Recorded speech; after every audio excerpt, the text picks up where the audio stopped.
आप सभी का स्वागत है टेक्निया न्यूज में। मैं ध्यानजी शर्मा और वक्त हो चला है आज की 10 बड़ी खबरों का। भारत में प्रत्यक्ष विदेशी निवेश पिछले 4 सालों में 1000 अरब डॉलर को पार कर गया है। एफडीआई का ये प्रवाह अप्रैल 2000 से सितंबर 2024 के बीच का है।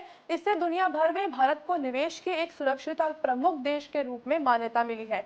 आंकड़ों के अनुसार इनमें लगभग 25% एफडीआई मॉरिशस मार्ग से आया है। उसके बाद सिंगापुर से 24% और अमेरिका से लगभग 10% एफडीआई की हिस्सेदारी रही है। इनमें ज्यादातर निवेश सेवा क्षेत्र, कंप्यूटर सॉफ्टवेयर और हार्डवेयर, दूरसंचार, निर्माण विकास, ऑटोमोबाइल और दवा के क्षेत्र में आया है।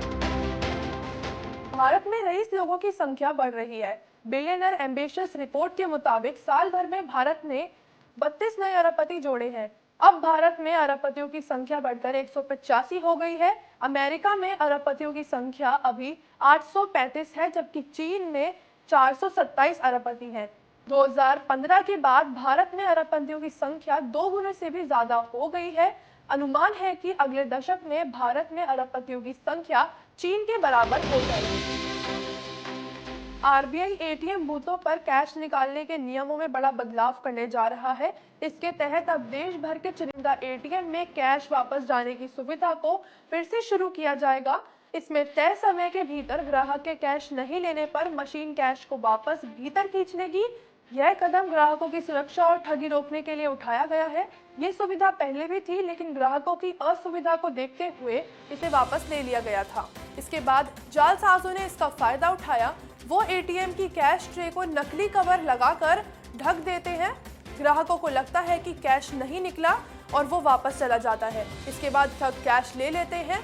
इसे देखते हुए अब आरबीआई ने ये सुविधा फिर से शुरू करने का निर्णय लिया है। नए साल में कारों की कीमत में इजाफा होने वाला है। प्रमुख वाहन निर्माता कंपनियों ने 1 जनवरी से कीमतों में बढ़ोतरी की घोषणा की है। उन्होंने इसके लिए लागत बढ़ने और परिचालन खर्च में वृद्धि को कारण बताया है। Maruti Suzuki, Mahindra and Mahindra, MG motor India, Audi, BMW, Hyundai motor India जैसी कंपनियों ने दाम बढ़ाने की घोषणा कर दी है। कंपनियां 2.5 से 4% तक दाम बढ़ा रही हैं। एक शोध के मुताबिक इंटरमिटेंट फास्टिंग से डायबिटीज के खतरे को टाला जा सकता है। भारत में डायबिटीज के रोगियों की संख्या बढ़कर 10 करोड़ से ज्यादा हो चुकी है। चिंताजनक बात यह भी है कि करीब 13.5 करोड़ लोग प्री डायबिटिक यानी कि डायबिटीज के मुहाने पर हैं। शोध में दावा किया गया है कि जीवन शैली में बदलाव कर करीब 60% लोग डायबिटीज के खतरे को टाल सकते हैं। मैनचेस्टर मेट्रोपॉलिटन यूनिवर्सिटी के एक शोध के मुताबिक खान पान में बदलाव और रेगुलर एक्सरसाइज इस दिशा में काफी महत्वपूर्ण है। ये शोध Indian journal of medical research के ताजा अंक में प्रकाशित हुआ है।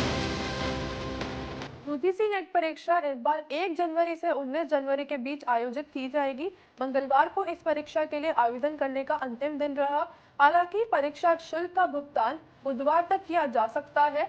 नेशनल टेस्टिंग एजेंसी ये परीक्षा कुल 85 विषयों के लिए कंप्यूटर बेस्ड मोड में आयोजित करती है। नेट स्कोर का उपयोग जूनियर रिसर्च फेलोशिप देने, भारतीय विश्वविद्यालयों में असिस्टेंट प्रोफेसर की नियुक्ति करने और पीएचडी प्रोग्राम में दाखिले के लिए किया जाता है। व्हाट्सएप ने मैसेज रिमाइंडर नाम के एक नए फीचर को शुरू किया है। इससे आपको अब उन मैसेज के लिए रिमाइंडर मिल पाएगा जिन्हें आपने काफी देर से नहीं देखा है। ये फीचर उन यूजर्स के लिए फायदेमंद होगा जिन्हें काफी ज्यादा मैसेज आते हैं। ये फीचर सभी चैट के लिए रिमाइंडर मैसेज नहीं भेजता है। ये एक एल्गोरिथम का उपयोग करता है और केवल उन्हीं चैट के लिए नोटिफिकेशन भेजता है जिससे यूजर सबसे ज्यादा जुड़े रहते हैं या लंबी बातचीत करते हैं। इससे यूजर अपने खास लोगों को मैसेज का रिप्लाई देना भूल नहीं पाएंगे। दिल्ली में ठंड बढ़ने के आसार हैं। रविवार का दिन इस सीजन का सबसे ठंडा दिन रहा। रविवार की शाम को दिल्ली के कई इलाकों में हल्की बारिश हुई। इससे सर्दी बढ़ गई है। रविवार का न्यूनतम तापमान 7.5 डिग्री रिकॉर्ड किया गया, जो इस सीजन का सबसे कम तापमान है। मौसम विभाग ने कोहरे और शीतलहर की भी आशंका जताई है। पश्चिमी उत्तर प्रदेश में 11 दिसंबर के बाद शीतलहर चलेगी और कोहरा भी बढ़ जाएगा। भारत अंडर 19 एशिया कप के फाइनल में बांग्लादेश से हार गया है। भारत को फाइनल में बांग्लादेश से 59 रन की हार का सामना करना पड़ा। अंडर 19 एशिया कप का फाइनल दुबई में खेला गया। 199 रनों के मामूली लक्ष्य का पीछा करते हुए खिताब की प्रबल दावेदार भारतीय टीम मात्र 139 रनों पर सिमट गई। आईपीएल के सबसे युवा स्टार वैभव सूर्यवंशी सिर्फ 9 रन ही बना सके। टीम का कोई दूसरा बल्लेबाज भी भारतीय पारी को संभाल नहीं सका। फिल्म पुष्पा 2 बॉक्स ऑफिस पर हिंदी भाषी राज्यों में धूम मचा रही है। साउथ एक्टर अल्लू अर्जुन भी दर्शकों को खूब पसंद आ रहे हैं। खासकर उनके अलग अंदाज में डायलॉग बोलने के स्टाइल को भी लोगों की वाहवाही मिल रही है।